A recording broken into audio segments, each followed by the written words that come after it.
Pour les titres, vous l'attendez, chers téléspectateurs, on commence donc avec du sport et ce match qui promet Brésil-Croatie. Donc, c'est donc cette affiche de ces débuts de quart de finale.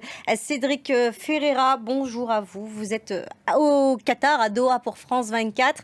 Qui a le plus de chances de s'imposer ce soir? Mon petit doigt me dit peut-être le nom Vinicius.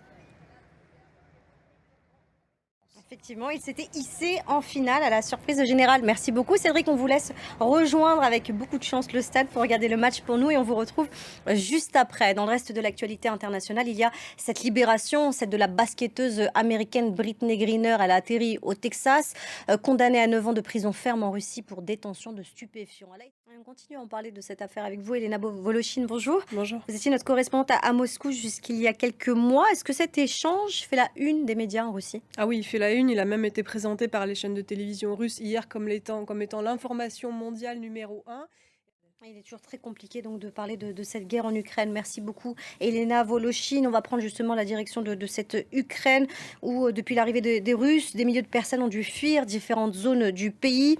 Aujourd'hui, on va du côté de Zaporizhzhia où se trouvent nos envoyés spéciaux. Ils ont pu aller à la rencontre des personnes, des habitants qui ont décidé de rester autour de cette ville. Reportage signé Pauline Godard, Robert Parson et Raïd Abouzaïdeh.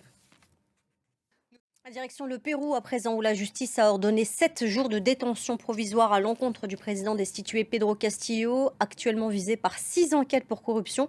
Il demande l'asile politique au Mexique.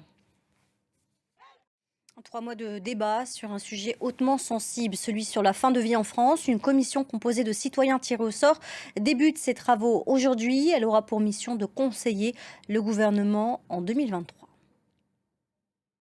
Et puis ces images qui nous parviennent de la ville de Lyon, en France, et de sa fête des Lumières, la fête des Lumières qui dure jusqu'à dimanche soir à Lyon, si vous avez l'occasion de vous y rendre. C'est la fin de cette édition. Prochain journal, c'est dans 15 minutes. À tout à l'heure.